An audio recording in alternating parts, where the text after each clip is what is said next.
This is a wonderful overview.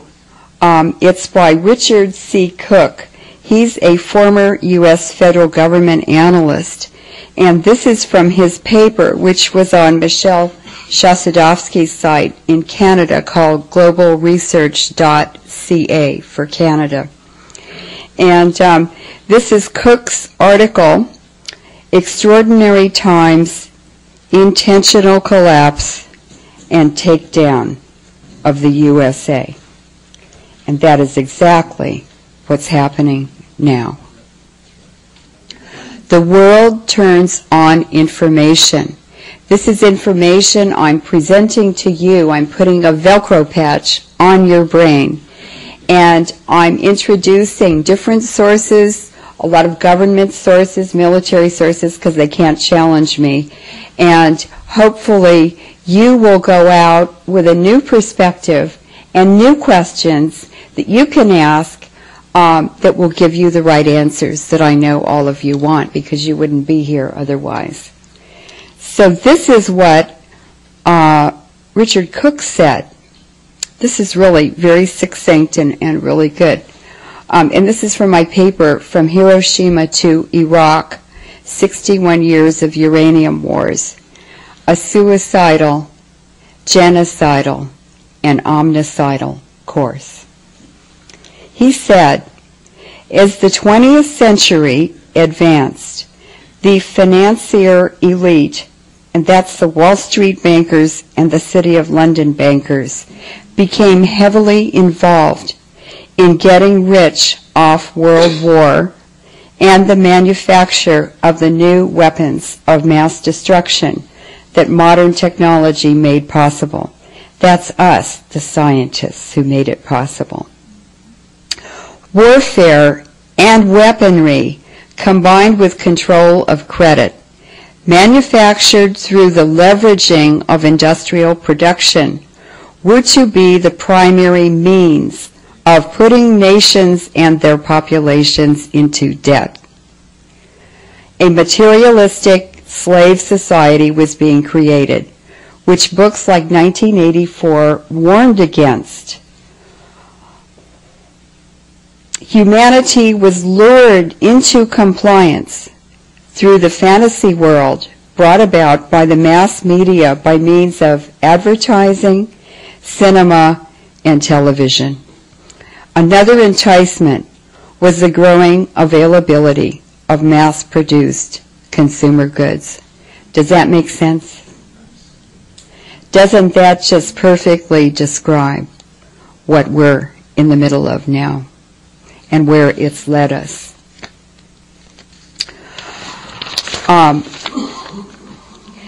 Now, Karen Parker is a humanitarian and human rights lawyer who lives in San Francisco.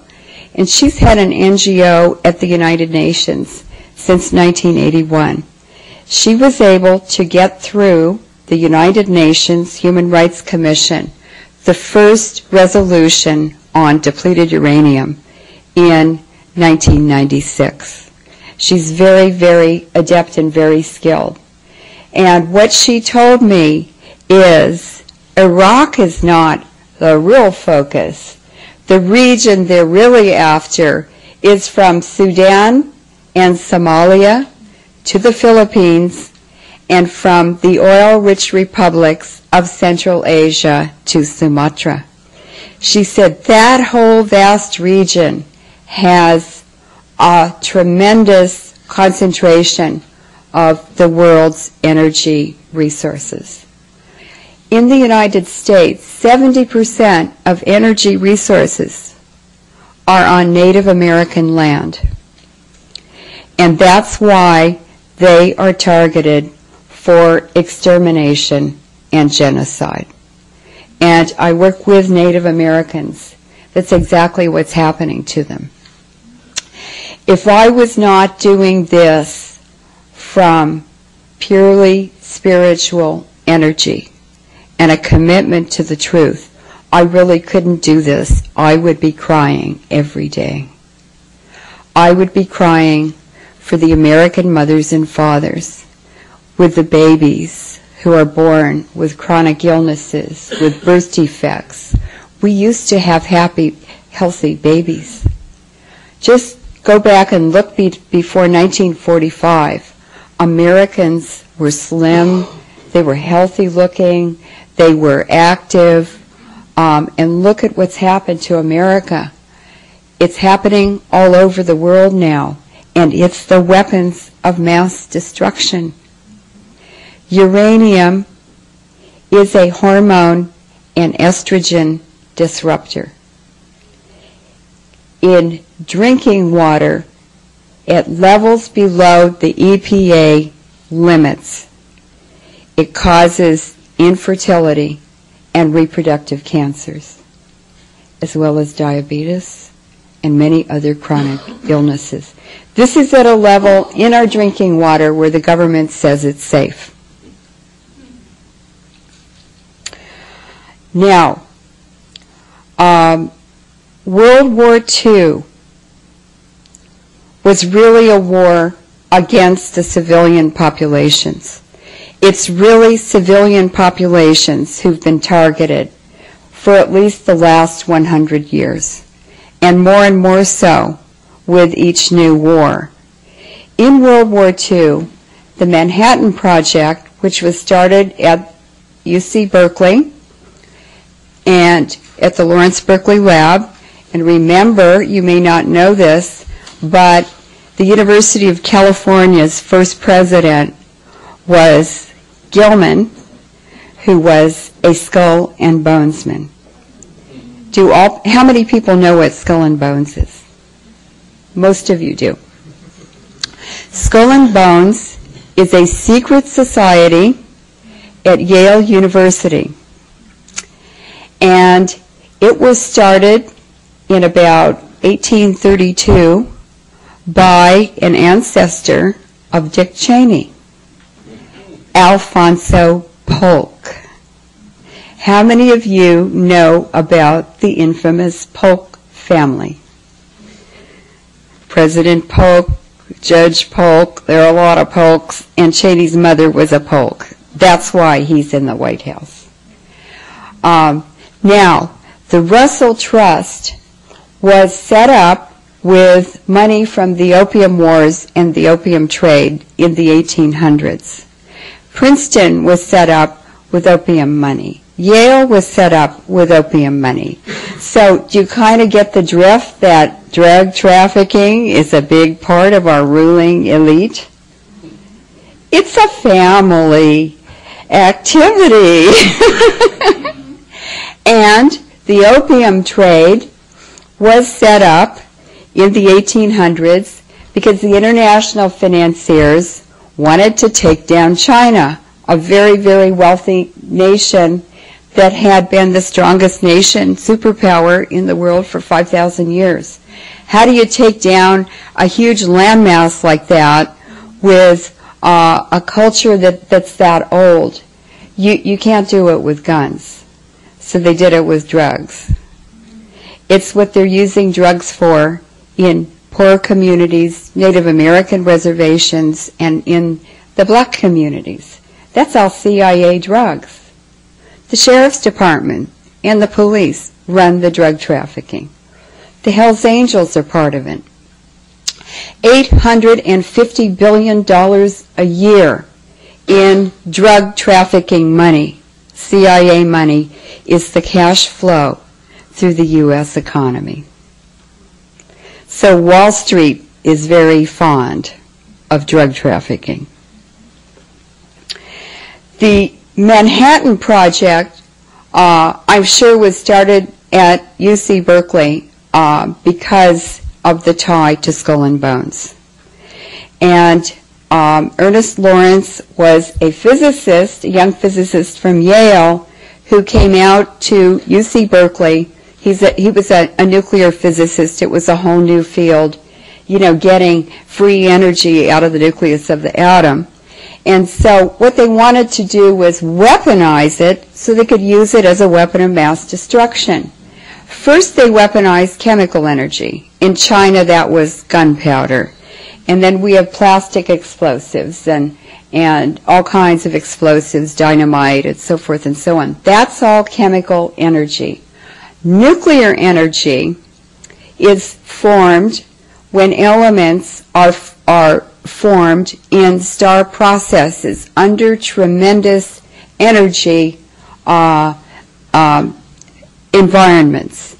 And so when you unravel an atom and you release the nuclear energy, in the case of plutonium and uranium, you're unraveling a supernova. Do you really want to unravel a supernova in the cells in your body? That's what nuclear weapons are about. It's destroying the functioning of the energy environment in cells of your body. We're photons. Our bodies are photons. We're just particles of light. That's energy. And so when you introduce energy that's not supposed to be there, things start going haywire. Well, they've weaponized energy now. That's called the HAARP project.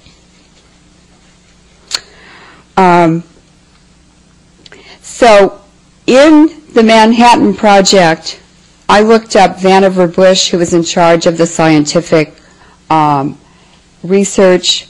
I looked up Edward Teller. He was a Hungarian physicist who ended up at Livermore. I looked up a lot of the scientists, and guess what? I mean the pathological ones.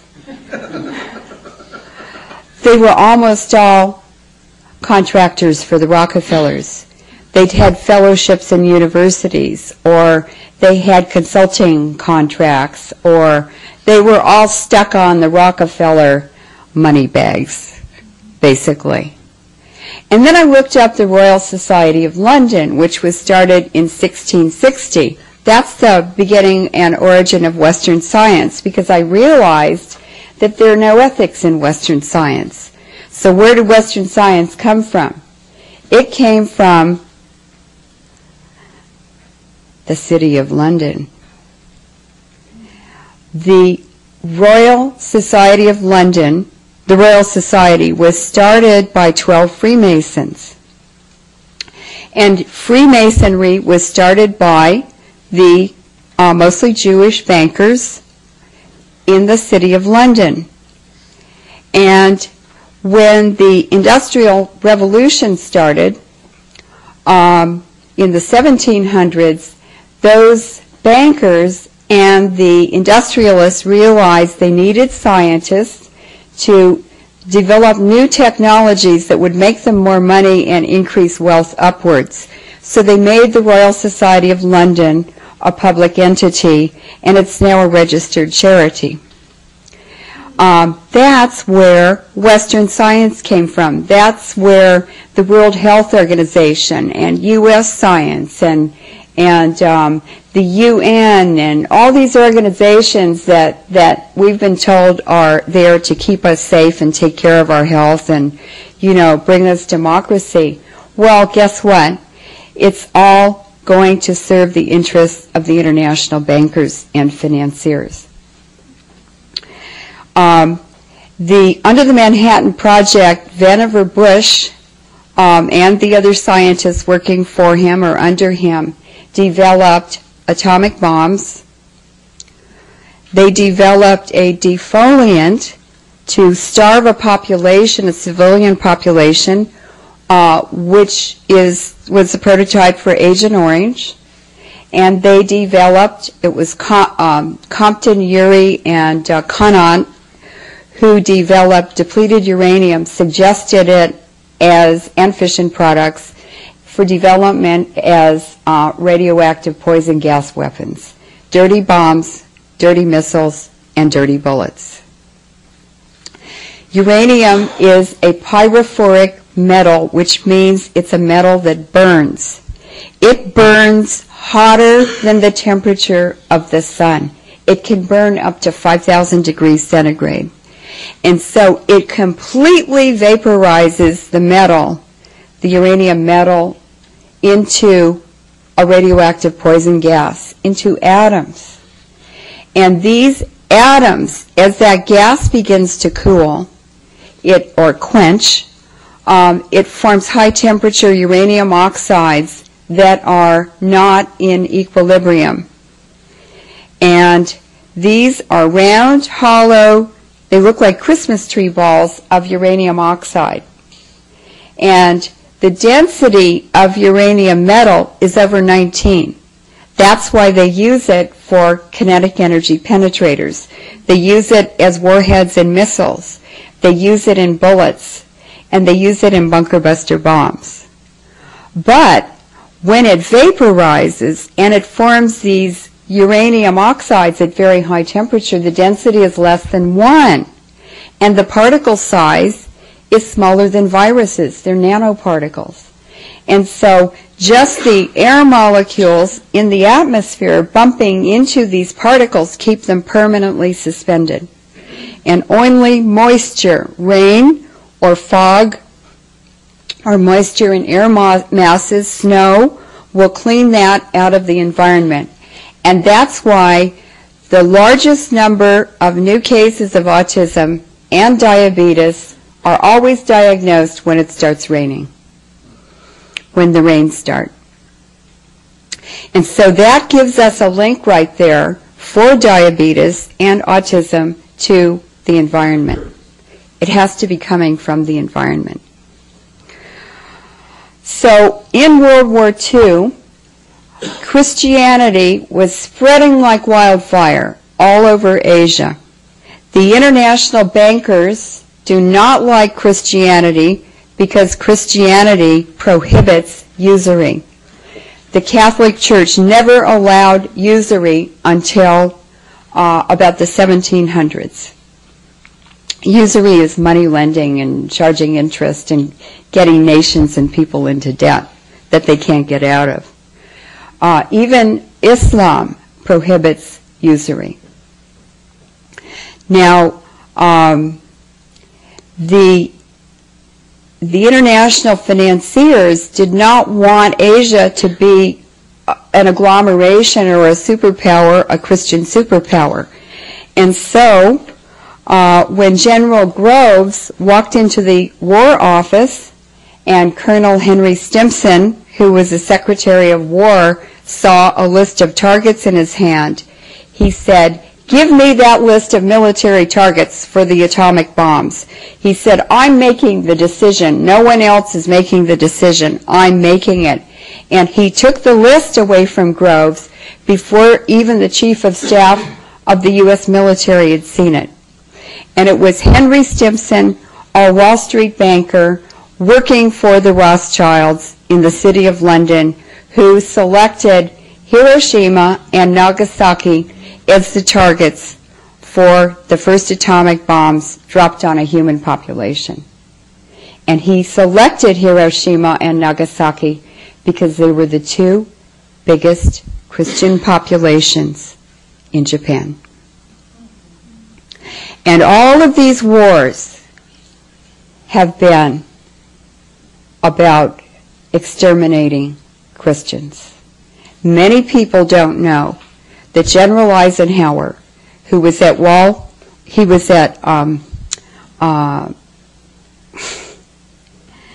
West Point with my grandfather, he was also a Zionist. And when he was picked by Bernard Baruch from the bottom of 150 generals, and he was put in charge of Germany right after the Germans had surrendered, later President Eisenhower starved to death 5 million Christian ethnic Germans in his prison camps. And there are books about it.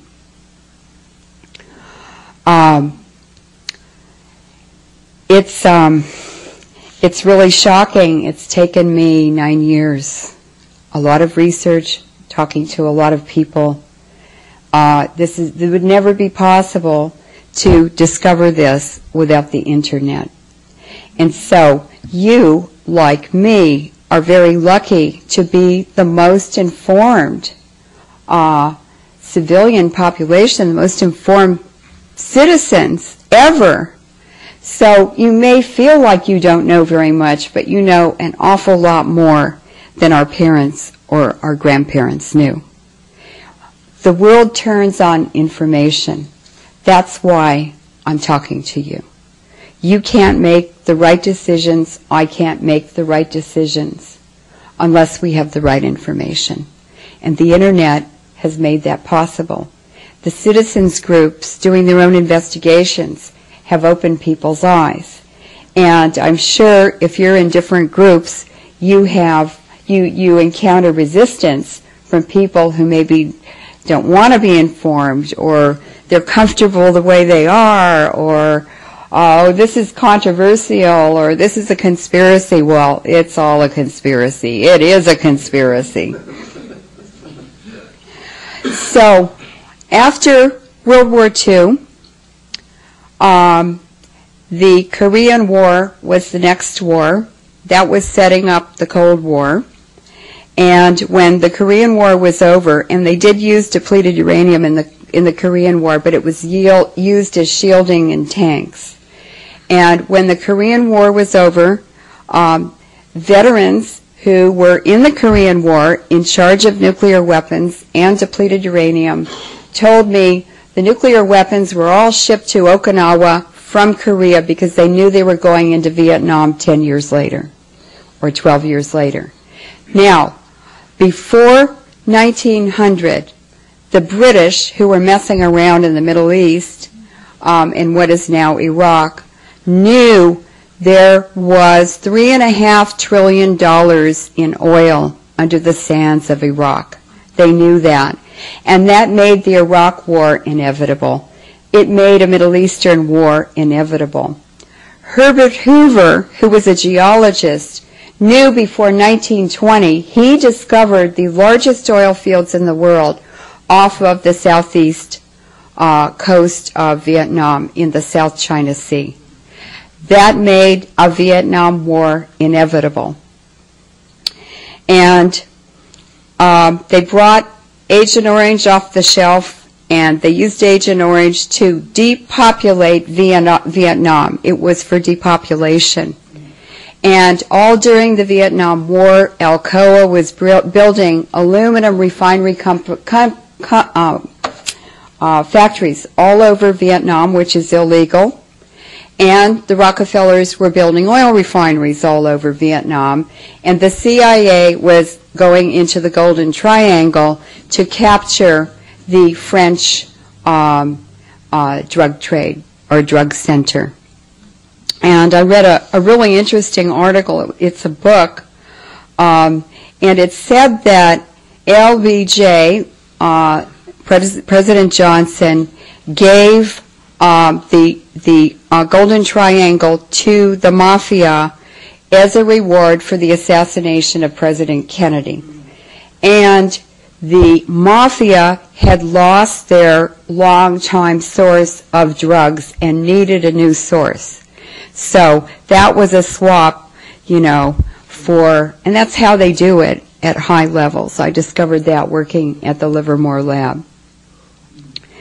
Now, Kissinger, this is a great Kissinger quote. This is what I tell high school kids, and it really works on the young men. Henry Kissinger said, military men are just dumb, stupid animals to be used as pawns in foreign policy. And what I want all of you to burn on your brains and go home and work in your families and your neighbors and your extended families and schools and do counter-recruiting. All of our children are just future cannon fodder. That's all they are to the government. American citizens are just something to harvest. We're just something like cattle to make money off of. We really and truly are. And so we need to understand that and not have any false hopes or expectations that our government is doing the right thing for us, because I can guarantee you it is not. We need to create our own social networks, our own exchange of information, and to watch out for each other, because no one else is watching out for us. And when I talk to different communities in the U.S., the communities that are the most receptive and the most appreciative and know that what I'm saying is true are the black communities, because they know. They worked on plantations. They waited on the tables, and they heard the conversations. And the conversations today are the same conversations they heard 150 years ago. Nothing is new. Now, in 1968, the U.S. Navy, we found the first patent on a depleted uranium weapons system in 1968 in the patent office. It was for a U.S. Navy, a Gatling gun type weapon system that shot depleted uranium, and it was to be attached to Navy ships to shoot at incoming missiles or torpedoes or planes or whatever. In 1973, in the Yom Kippur War, the U.S. government gave depleted uranium weapons to Israel and supervised them using them on the Arab tanks. And the Israelis wiped out the Arab tanks. They were Egyptian tanks, and I'm not sure where else they were from, but they just totally wiped them out in 5 days. Now, I live in the city of Berkeley, and we have a population that's about 35% Jewish, and I do radio interviews. And some young Jewish women have approached me and said, I heard you on the radio. My family, the women are in an epidemic of breast cancer. And we lived in the Golan Heights, or we lived on kibbutzes in Israel in the 1970s. Is that why we all have breast cancer? And I said, yes. So no nation, no matter how smart they think they are, no matter how great their military is, they are nuking themselves. You can't avoid it. There's nothing smart about that. Now, Henry Kissinger, in 1974, this is the key to all these oil wars and depopulation, he said in a national security memo, I'm going to read it to you because I want you to believe he really said it. The title of the memo, it's Memo 200, Implications of Worldwide Population Growth for U.S. Security and Overseas Interests. Dr. Henry Kissinger proposed in his memorandum to the NSC that, quote, depopulation should be the highest priority of U.S. foreign policy towards the Third World. He quoted reasons of national security and because the U.S. economy will require large and increasing amounts of minerals from abroad, especially from less developed countries. Wherever a lessening of population can increase the prospects for such stability, population policy becomes relevant to resources, supplies, and to the economic interests of the U.S. And Robert McNamara, who was Secretary of Defense and President of the World Bank, was also a member of the Board of Directors of the Washington Post, and he said, there are, of course, many ways to make the death rate increase. In the thermonuclear age, war can take care of this very quickly and in a definite way. Famine and disease are the oldest. So this major depopulation agenda with weapons of mass destruction now being carried out, the roots were in the 1970s. And so they carried on all through from the 1970s to the 2000s. They were practicing with depleted uranium on bombing and gunnery ranges all over the U.S.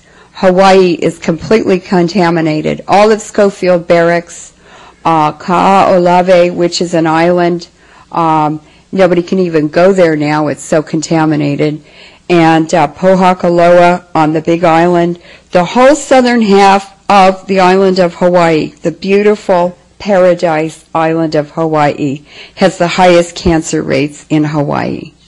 And also from Pearl Harbor downwind through Honolulu and Waikiki and Diamond Head. I went over to Hawaii. I took a Geiger counter to Hawaii. I did the measurements and had citizens. We got a citizens posse and went around the gunnery ranges and bombing ranges. They videotaped me. I went on television. And you can't believe how much damage you can do to the military with a Geiger counter in 2.5 minutes on ABC TV. And then I got the citizens to buy Geiger counters and plug them into their computers. And they were sitting there for 5 months taking measurements on depleted uranium every minute for 5 months in a permanent court-admissible record. And that torpedoed the Army. After 50 years of denying there was any radiation in Hawaii, they admitted it in 2 months, got me out of Hawaii with COINTELPRO harassment, and then they sent the Assistant Secretary of the Army for the Environment over there to try to stop them. Well, not a single reporter would interview me. They said, we were told not to talk to Leuren Moret anywhere in Hawaii or mention depleted uranium in the newspaper. So I went to the free alternative weekly papers, and within 3 weeks they were in a Hawaii-wide competition to have the goriest depleted uranium cover stories. And so Hawaii has never been the same since. It was a great strategy, and it was the citizens did it. All I did was show them how to do it. They did it. I trained them on uranium. I trained them on radiation. I taught them how to talk about it. And they're still writing letters to all the newspapers. They're following Senator Inouye and Senator Akaka all over the islands to all their talks, and they're waving in crowds Geiger counters in the air. It was really effective. And then that little 2.5-minute news story went all over the world, and I started getting queries from New Zealand, Tasmania, Australia, Canada. They all wanted Geiger counter movements because they're getting killed by all the uranium mining and the DU testing too. And that's the beauty of the Internet. That's the beauty of us. That's what we can do. We just need the right information. And so all of Hawaii is contaminated. The Lowry bombing range in Denver is contaminated with depleted uranium. They built, the government is selling these contaminated bombing and gunnery ranges for $1. Hunters Point Naval Shipyard in San Francisco, they sold it to developers for $1. The Lowry range was sold for $1. The Hawaiian homelands are built on the most contaminated bombing and gunnery ranges in Hawaii because it's all genocide.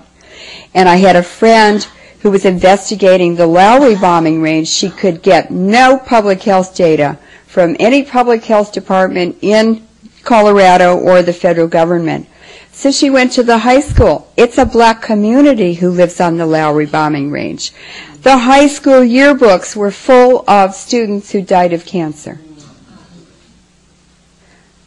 That's the kind of investigation we have to do because our agencies, the EPA, the National Cancer Institute, NIH, and the Centers for Disease Control were all started by the NRC and the AEC and the military to hide the effects from us.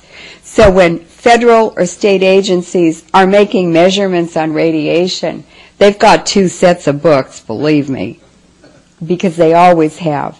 But when we start making the measurements, guess what happened in New York City after I started that movement? The chief of police is trying to get a law passed now that no citizen in New York City can own a Geiger counter or use one or do any air monitoring. So that's exactly what we need to do. Churches need to be involved. Schools need to be involved. People need to be involved. Grandmothers and grandfathers, everybody can do it. Everybody has to do it. And then start writing articles and letters to the editor and doing interviews on the radio. And it really gets the information out, plus putting it all over the Internet. The Jefferson Proving Ground is so contaminated with depleted uranium from decades of testing, they can't even clean it up. The Salton Sea down in Southern California, they wanted to build a huge expensive housing division on an old bombing range where they practiced dropping nuclear weapons. They just took the plutonium out and packed the rest of the bomb with depleted uranium. Well, it was so radioactive that they could not build the housing division. This is hundreds of thousands of homes. Now, the saddest story of all is the Badlands bombing range in South Dakota and the Pine Ridge Indian Reservation, where the Lakotas are from. And an editor from the Smithsonian called me up and he said, do you know anything about this meeting that just happened at Pine Ridge? And I said, no. This is like 3 years ago. He said, well, the Army was cleaning up the Badlands bombing range, and Pine Ridge is on part of it. And they discovered these 55-gallon drums with 1945 stamped into the metal. They were full of bullet holes, and they were full of yellow cake. And it was all over the ground. And there were drop towers where they'd had burlap bags in 1945. They were shooting holes in them. Those were full of yellow cake. And the Lakota Indians said, well, first the NRC and the military tried to hide the meeting. When they finally found out where it was, the Lakotas went, and an editor of a muckraker newspaper, and the Indians said, well, what were you doing with this? And this is where they do the Sundance. They do it, and there's yellow cake all over the ground. And the Indians rub themselves with it. They don't know what it is. They take it home. And the Army said, well, we were doing studies downwind, downstream, and it was getting into the aquifers, and they were studying the effects on Indian villages. They just used the Indians as guinea pigs. And today, the new genocide for the New World Order is in situ leach mining of uranium. They leave the uranium in the ground, the ore, they drill down into it, and they put chemicals in that dissolves the uranium in the ore, and then they take billions of gallons of aquifer and stream water and lake water and pump it through the uranium ore and contaminate all of the water for vast regions. This is happening all over Canada, all over the U.S., Australia, all over the world. This absolutely is depopulation. And of course they're doing it at Pine Ridge. So it's not just shooting bullets over here and dropping bombs over here. It's all these other activities that they're doing and developing. So in 1991, the U.S. introduced depleted uranium weaponry to the battlefield for the first time. That was in Iraq. They did grid bombing and carpet bombing solidly every single day from 1991 to 2000. We have air monitoring data in England. It took 7 to 9 days for the depleted uranium particles to get to England. And at the Aldermaston Nuclear Weapons Facility, Halliburton was suddenly running the depleted uranium monitoring program and refused to give the data to Dr. Chris Busby, who was a low-level radiation expert. So he had to wait until the Freedom of Information Act law came into power in England, and then he was able to get the data. But they still wouldn't give him the data for the 2003 Iraq War.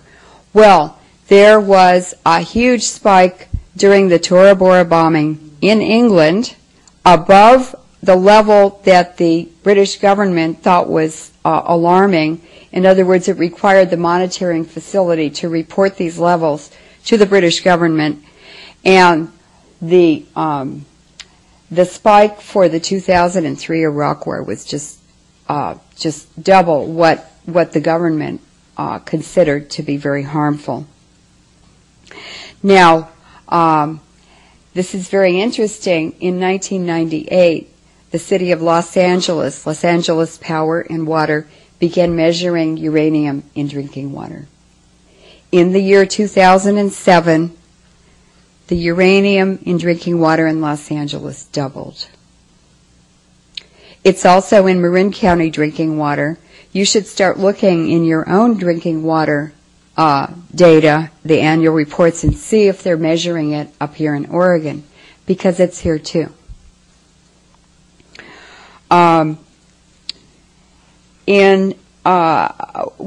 We didn't really know, nobody really knew what depleted uranium was, but we began to discover what the effects were.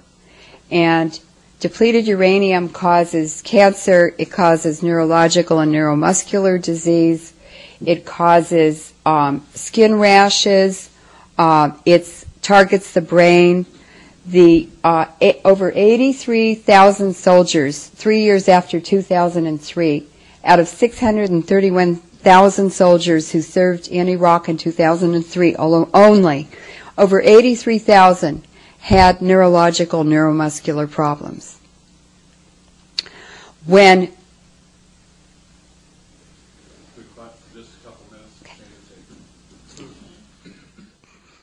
okay, so questions. I'll do you first and then you. Yes.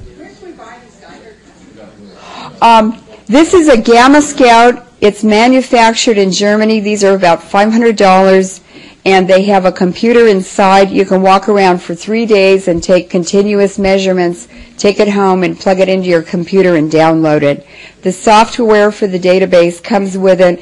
These are court-admissible documents, databases.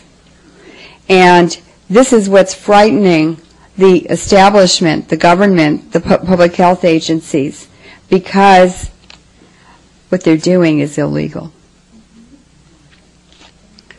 There are cheaper ones, there are less expensive ones that you can buy used, and they work just fine, but they don't all have the feature of being able to plug them into your computer. But I really think everyone today in the United States should have a Geiger counter. I'm completely serious. This whole entire country was turned into an atomic bomb factory. Every state is contaminated. And after one generation of exposure, it gets into the genes.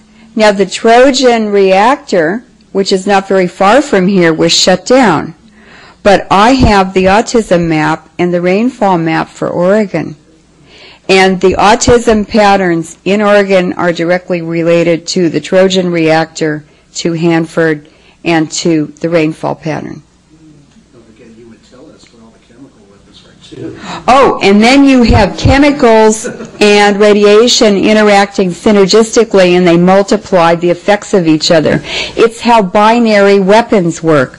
Binary biological weapons have two chemicals in the weapon that are not mixed.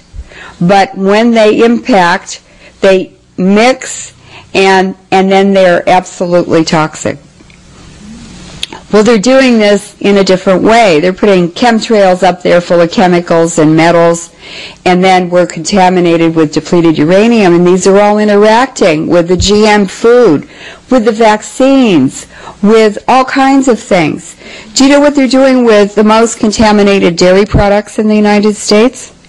It's U.S. national policy to ship it into inner-city black communities.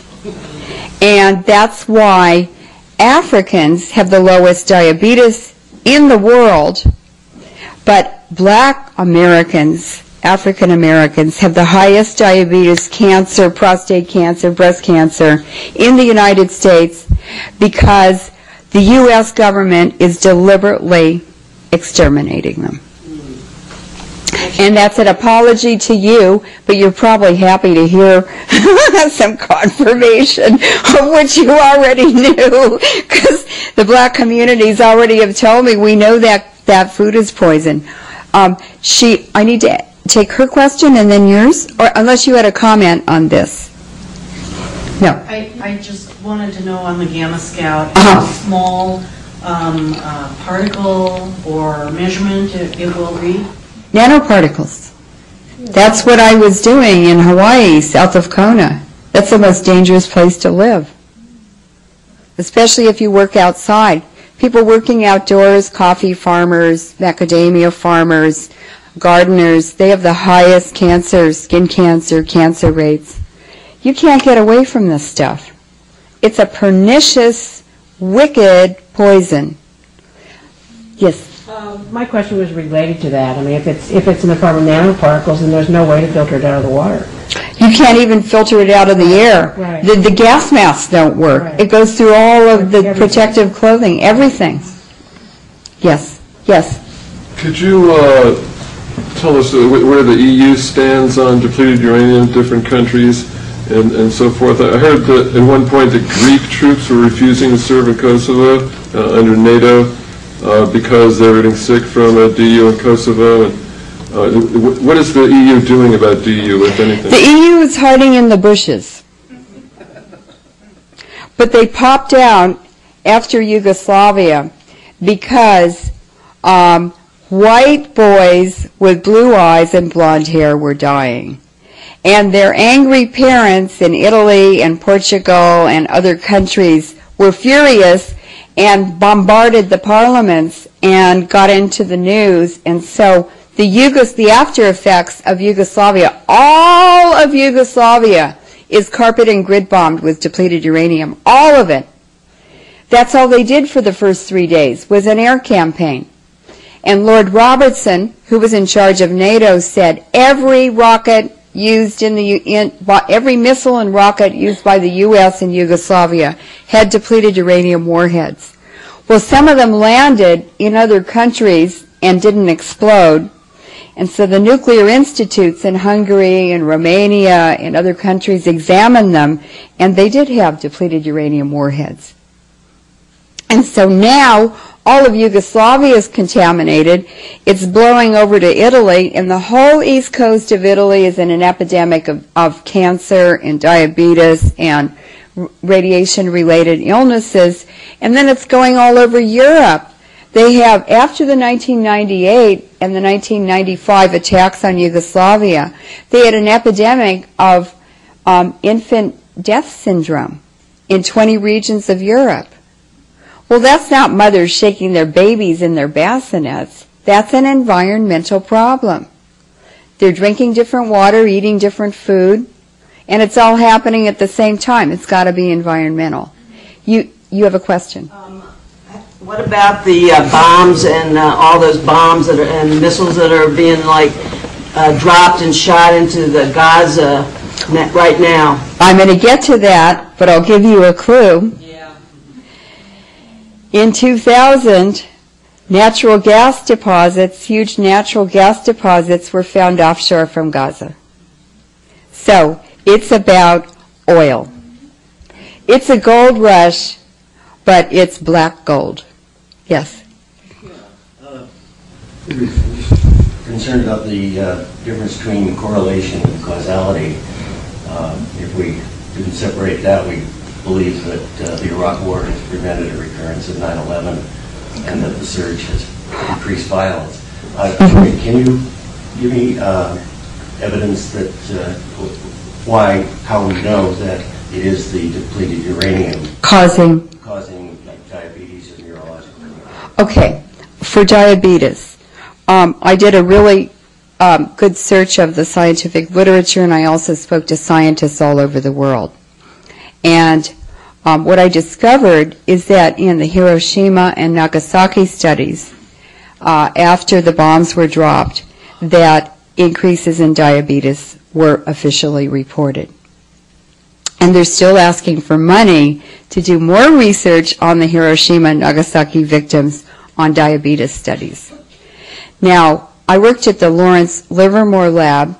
I walked into an environmental laboratory one day, and I saw all these geology cores on a table.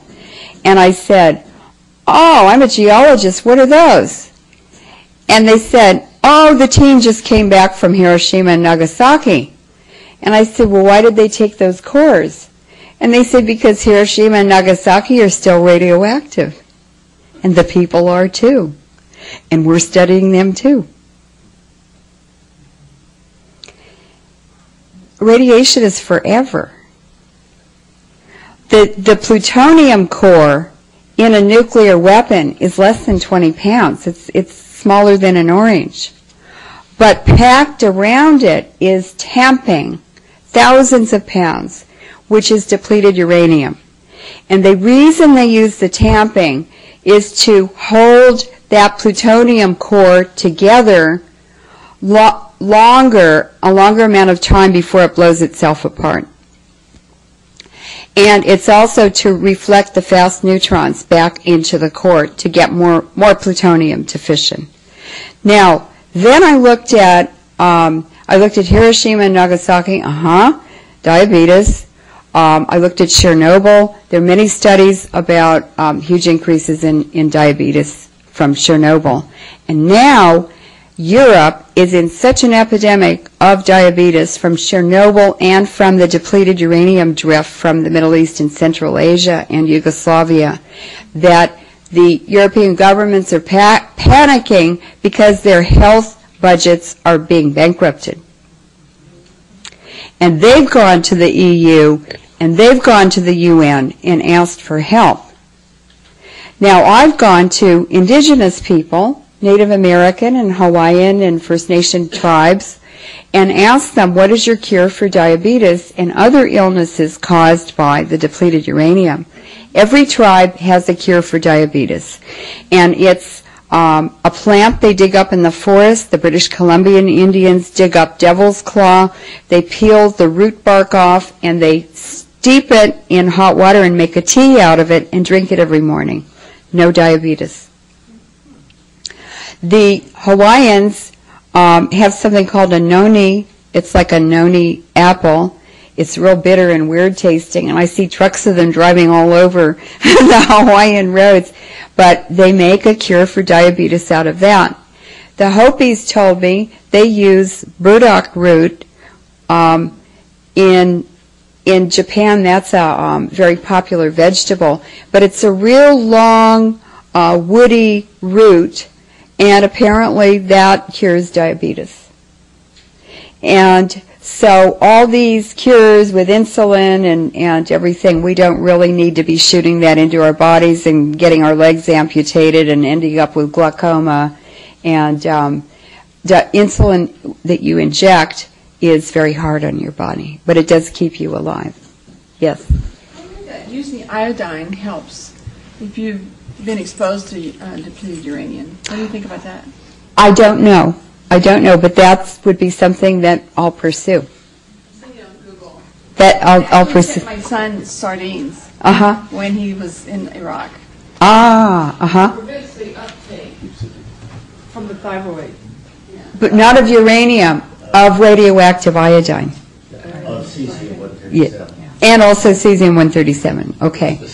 So I just wanted to finish your question.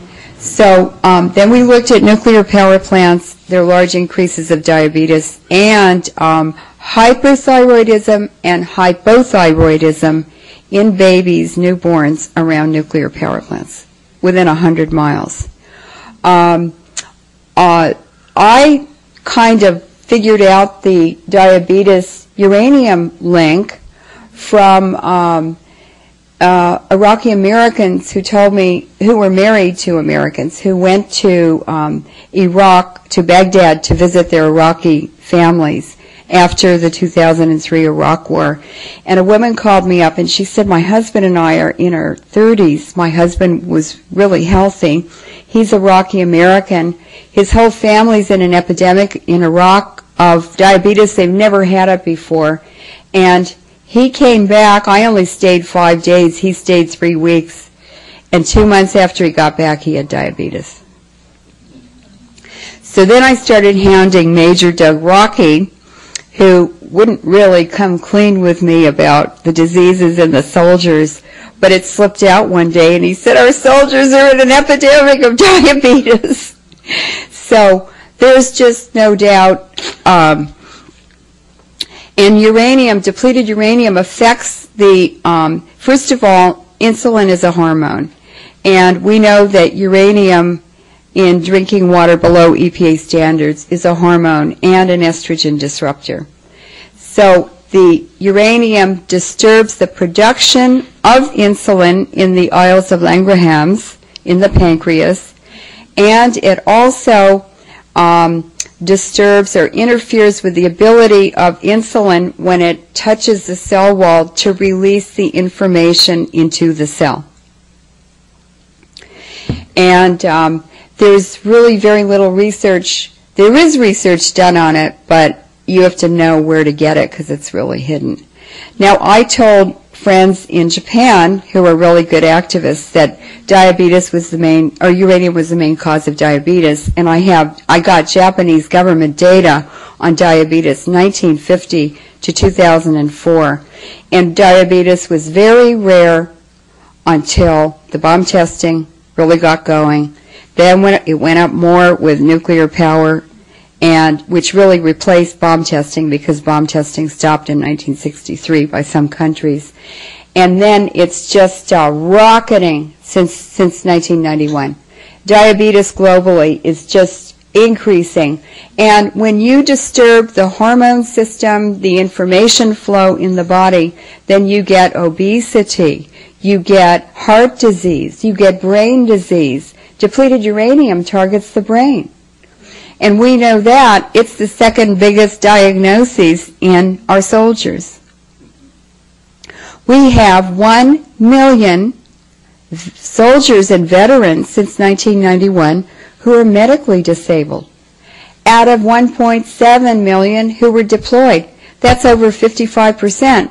And they come home, it's in their semen. The uranium interacts chemically with the semen and produces a very, very caustic, like ammonia chemical. And so it burns the insides of the women. And if it gets on the men on their skin, it burns them too.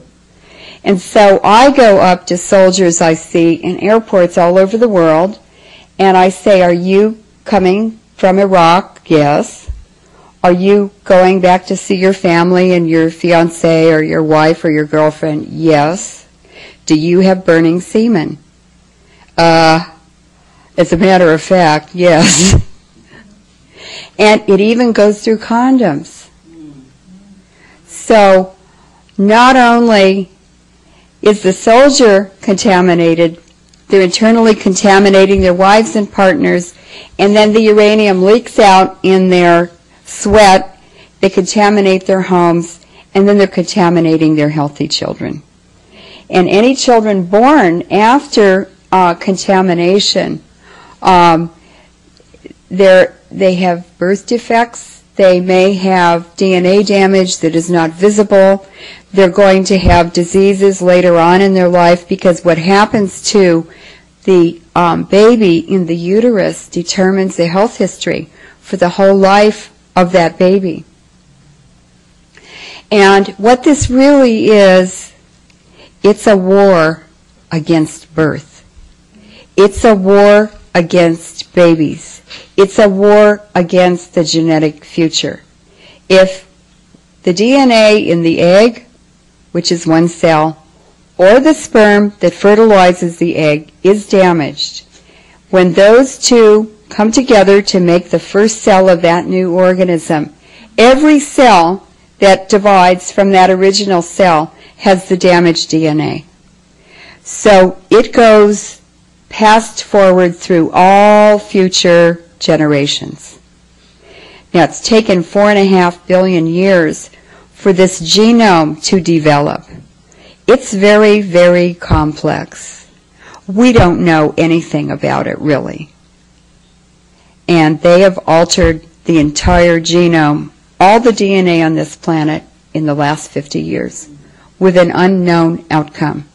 I don't think they have the right to do that, and that's why I'm going around talking. Yes. Do you maintain that this whole thing that you're talking about is willful, and is it a product, is it a population reduction scheme, and if so, how long would it take to achieve the results that the people that are behind it would like? Malthus was probably a contractor for the City of London bankers. He was an academic in the 1700s. He was talking about overpopulation then, when there wasn't any overpopulation. And this was drifting around England. Cecil Rhodes and his scholarly, or whatever his club was called, they were talking about depopulation in the 1800s. The Rockefellers brought it to Germany and funded the Kaiser Wilhelm Institute in the 1920s, where Mengele was trained.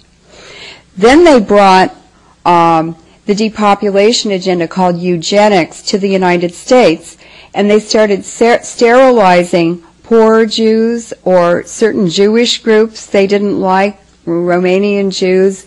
They sterilized gypsies. They sterilized poor whites. They sterilized black communities. They sterilized the mentally ill. But that's eugenics, and it now has a new fancy name. It's called the Genome Project. And they have gone all over the world. Google is involved in this, and they are collecting the DNA of indigenous people as well as ethnic groups. And Rumsfeld built hundreds of new biological weapons laboratories all over the U.S. There's one classified one at the U.S. University of Texas on the campus, and some graduate students were murdered because they discovered that the University of Texas was testing bioweapons on prisoners in Texas prisons.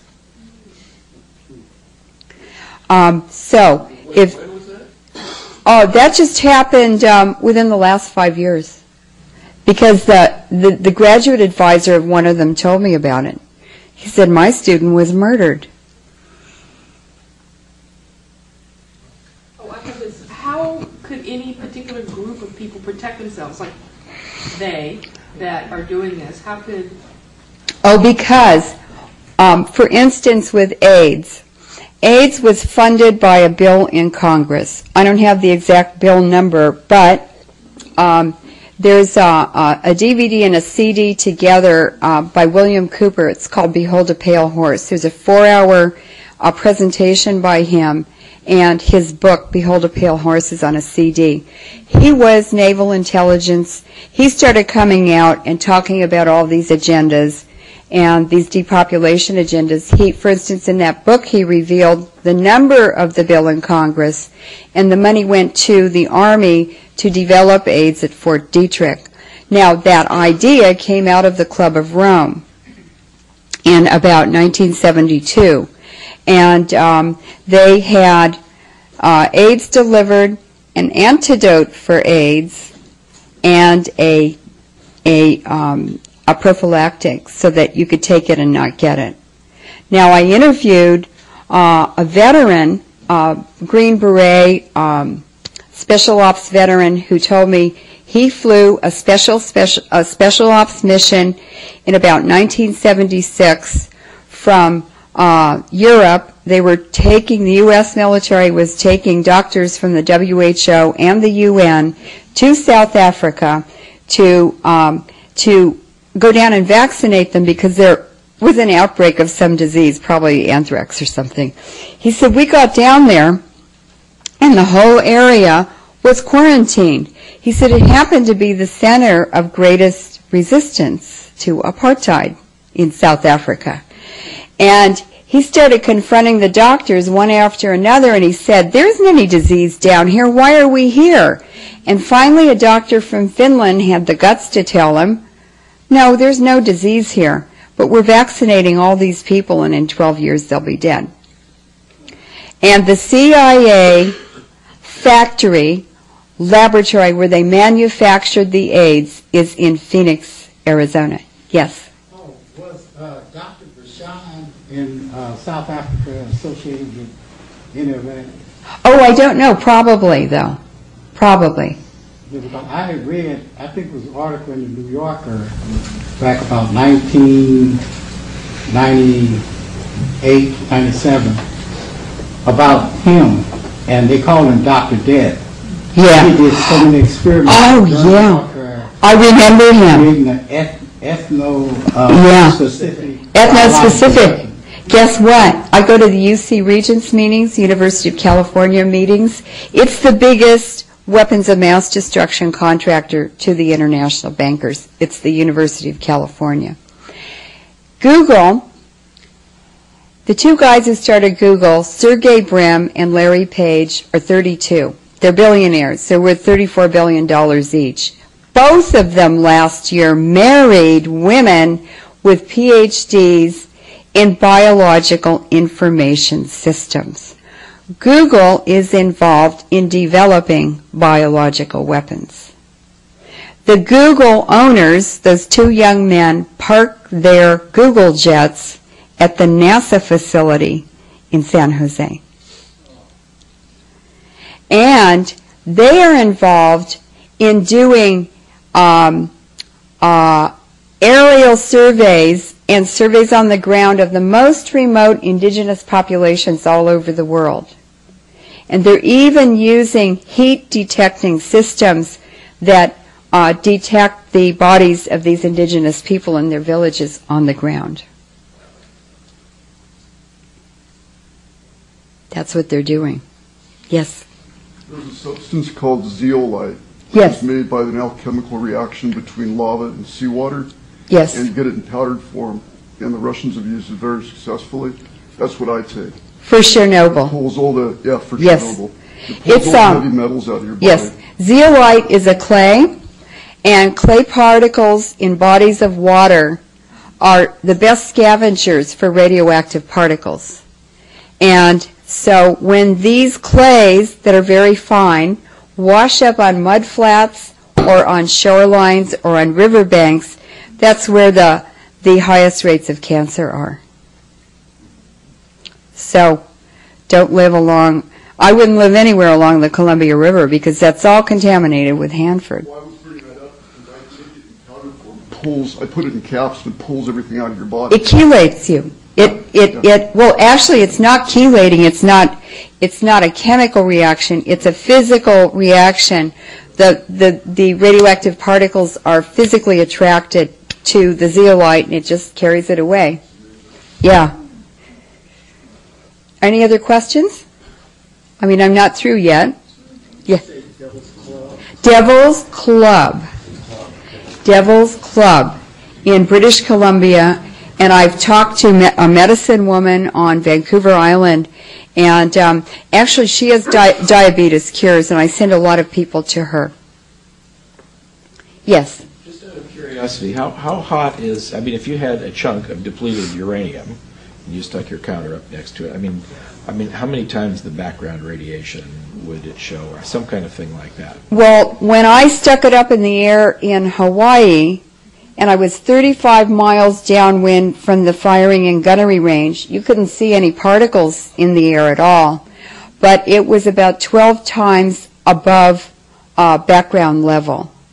Now that evening, the wind completely died down and it came from offshore. And the measurements dropped from 93 or 95 counts per minute during the day to like 3.5 or 4 counts per minute in the evening because the wind was coming from the ocean. So the radiation is it's hidden in so many ways. The porcini and fungi in the forest, mushrooms, they gobble radiation. And I discovered this when I read about Japan Customs about 8 years ago, sent back 35 kilograms of dried porcini mushrooms to Italy that were too radioactive to eat, cesium-137. And that's Chernobyl. And so I avoid cheese from Europe. I don't drink any French wine. I avoid food from Europe. We are importing protein milk powder. And the cheddar cheese producers in California between 2002 and 2003 increased their cheddar cheese production 50% because they were importing that very cheap radioactive milk protein powder from the Ukraine and from Chernobyl, around Chernobyl, and making cheese out of that. And the dairy industry got really mad because they couldn't compete with these really low prices. And so they published a report in their newsletter about it, which was a great service to the public. And then they have a chart of all the junk food that milk protein powder, radioactive milk protein powder is in. It's in Fritos, it's in Lay's potato chips, it's in the non-dairy creamer you put in your coffee, it's in Spam, it's in those cans of cappuccino coffee stuff or flavored cappuccinos. They put it in everything. So you really have to be very careful and informed. Yes. Correct the comment Yes. I made Yes. About iodine. I said cesium-137, that's the wrong problem. It's iodine, I think it's 131. Yeah. Which is, if you're saturated with iodine, that prevents the uptake of radioisotope. Right. But there's no radioactive iodine, no fission products in depleted uranium, usually. Right.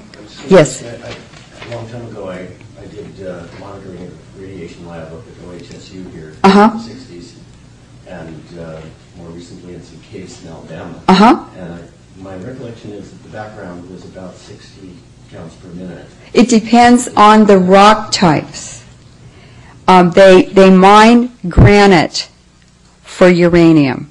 So any granite terrain is very radioactive, and a lot of times the fossil bones that are in the rocks are very radioactive because the uranium replaces the original bone material. So the dinosaurs in the Rockies are very radioactive. So if we get Geiger counters, it'd be good to know what the background Yeah. is. Correct. Yeah, that's right. Yes. So if you drink burdock root tea, does that help get this stuff out of your body? It cures the diabetes. It stops the diabetes. You have to take it every day.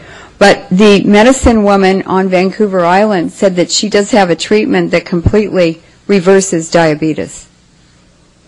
Now, another thing to watch out for is kitty litter. I have a friend who was a chemist his whole life developing kitty litter. And the kitty litter is mined in clay deposits in Nevada, and it's totally contaminated with fission products from bomb testing. So that's why cats are getting cancer, and that's why their owners who change the kitty litter are getting lung cancer. So it's all over the place. That's why I say it's so important for people to have a Geiger counter. It really is. Yeah. The alternative is to be carefree and happy until the big C gets you.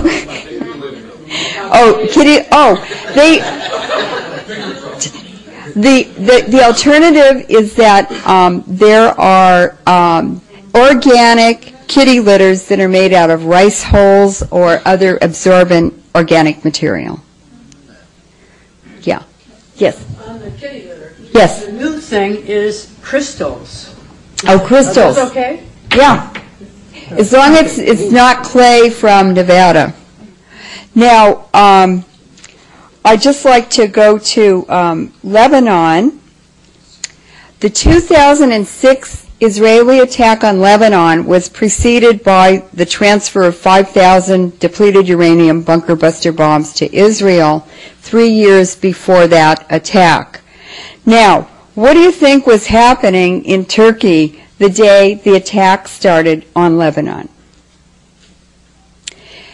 All of the big oil companies in the world were in Ceyhan, in Turkey, celebrating the opening of the Central Asian oil pipeline to Ceyhan, which is on the Mediterranean coast. And so this is a pipeline to get the oil from Central Asia, mostly between the Caspian, in the Caspian Basin. It's called the Tengiz and Central Asian oil deposits. And what's happening now is Putin is really putting a crimp, Soros and Brzezinski, and they really blew it in Georgia, in Ossetia, because now no Central Asian republic is going to want to do business with the U.S.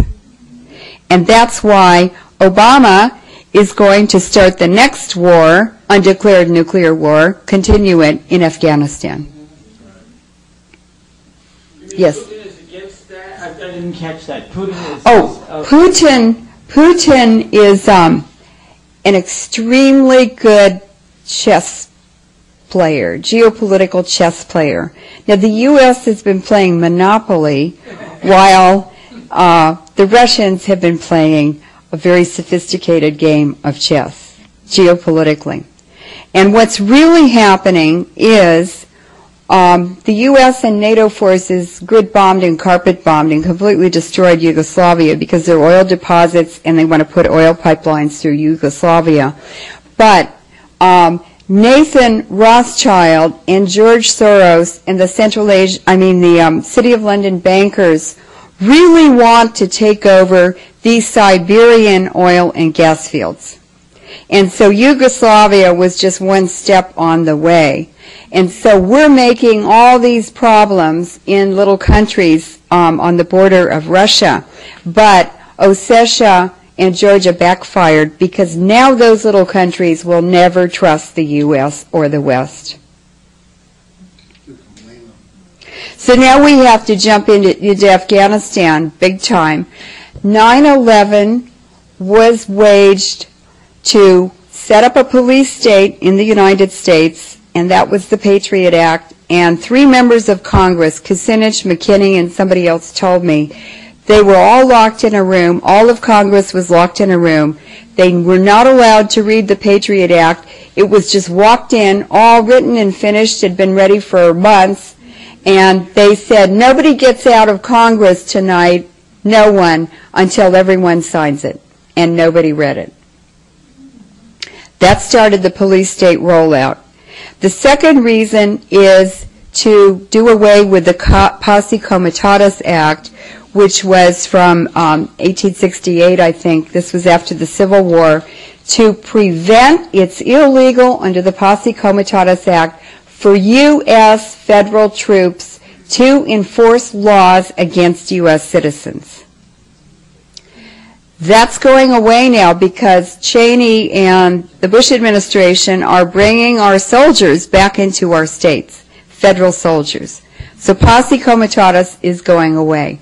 The third reason was to establish a military presence in Central Asia, Afghanistan. The Afghanis had nothing to do with 9/11. The Arabs had nothing to do with 9/11. The Iraqis, the Turks, everybody else had nothing to do with 9/11. It was intelligence agencies and politicians in the U.S. who did that. Yes? The police state started long before 9/11. Oh, yes, yes, The yes. war on drugs was really the paramilitarization of a local police force started then. We were ready for the 9/11 and the war on terror because we were already used to the SWAT teams and the no-knock churches, and so that goes further. And then you look at so they create one problem, they fix it with paramilitarized police for the drug war. Then they create another problem, which is war on terror. Yes. Another war on the money. Yes. And it all is flowing together. It's actually brilliant. You think about it. They really did a nice job because now we're all going to be afraid of our own shadows. So it's a great. Say we're here to help you. You need some food. Yeah. And you guys got to take the mark, or whatever's next. And we are set up. But it was Vietnam is when the police state stuff started, and that was FEMA, which was illegally created by Oliver North. It was the Federal Emergency Military Agency. Now they've made it the Federal Emergency Management Agency, but it's the same thing.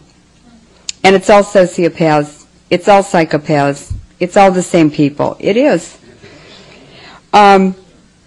So the Ceyhan Pipeline Party for all the oil companies was in Turkey on the day the attack started on Lebanon. Now, Israel grid-bombed and carpet-bombed Lebanon.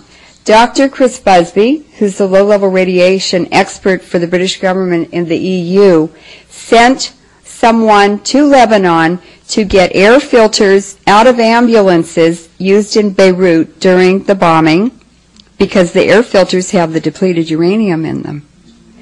And he sent this guy to the border of Lebanon to get bomb crater samples.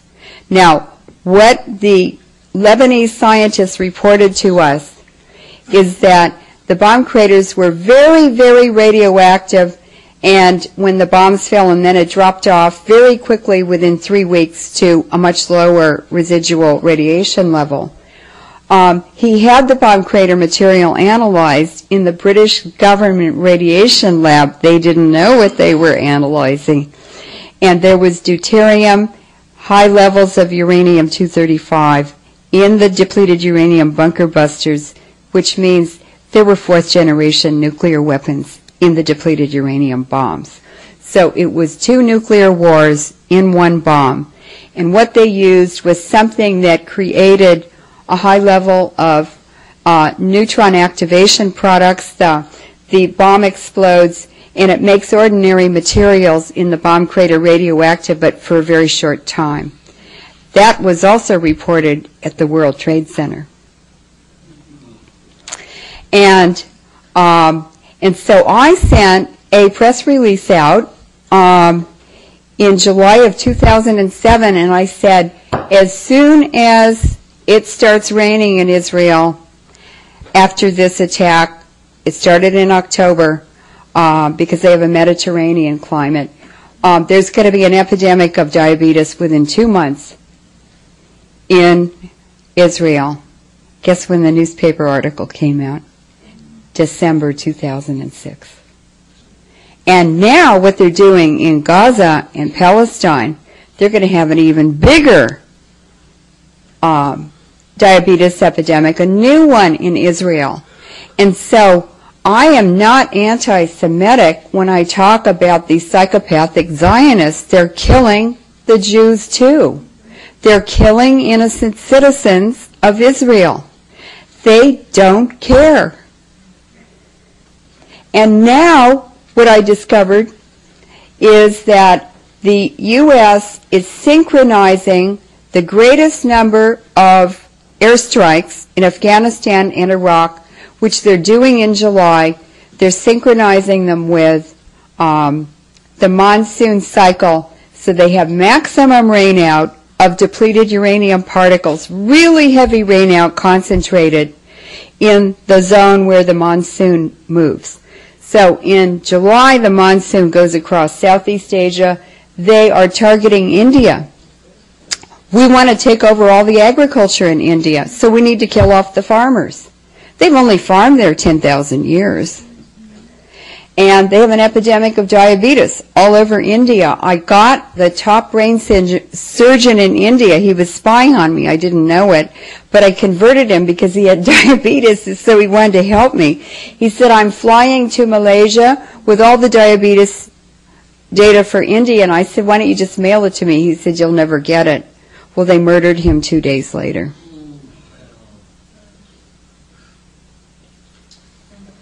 These are very dark forces that we're dealing with, yes. I know I asked another question. Yes, that's fine. The people who are doing this, where do they think they're going to go? I mean, where are they going to go live? I mean, you know what their rule is? Because the father of my daughter is a psychopath. And I said, why are you doing this? You're destroying your family and me and your child and everyone. He said, well, the rule is the guy with the biggest pile of toys when he dies wins. That's just exactly how they think. The guy with the biggest pile of toys when he dies wins. It's for sure. It's real. A trip to hell, I hope. So there's a table back there with all my DVDs on it, presentations. This is the best film, Beyond Treason, and there are 2 different covers. There's a newer cover, so don't be confused. This is a wonderful documentary film, and I'm in it with Doug Rockey and other people. It's an hour-and-a-half documentary on the first Gulf War with the declassified U.S. government documents about the whole history of treason against our soldiers. And this starts with the atomic veterans at the Nevada test site, the MK-Ultra secret mind control experiments, Agent Orange in Vietnam, depleted uranium, and then all the anthrax and all that other stuff.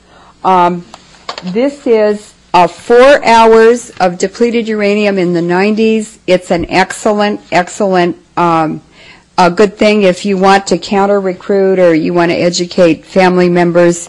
This is really good for counter-recruiting or donating to schools, and you can copy any of these. I just want the information to get out. This is what we've done, Blowin' in the Wind. This is a beautiful documentary film by an Australian. I'm in this too. And this is how the U.S. Navy got chased out of Vieques in Puerto Rico. Puerto Rico has the highest diabetes in the United States. And they relocated to the most pristine part of Australia off of the Great Barrier Reef. And now it's interviews with a family living around the bombing range, and they just had a new baby boy that looked like an Iraqi baby and died within about 3 days. So now Australia is all contaminated. And this is a wonderful film. It's about 30 minutes long. It's Dr. Mahathir, the former Prime Minister of Malaysia, at his war crimes conference. I can't see the titles. Can you read the title? Oh, it says war crimes. Oh, he said expose war crimes, criminalize war. And what he did was he created a diorama, a building full of rooms where he created war crime scenes from Vietnam, from Palestine, Abu Ghraib, Guantanamo, and he walks through each one explaining about it, and it has the screams and torture sounds and everything. And then they interview each of the keynote speakers in between the scene change. This is really a nice film. And so there are many films and DVDs. I'm going to go out there, come and ask me questions.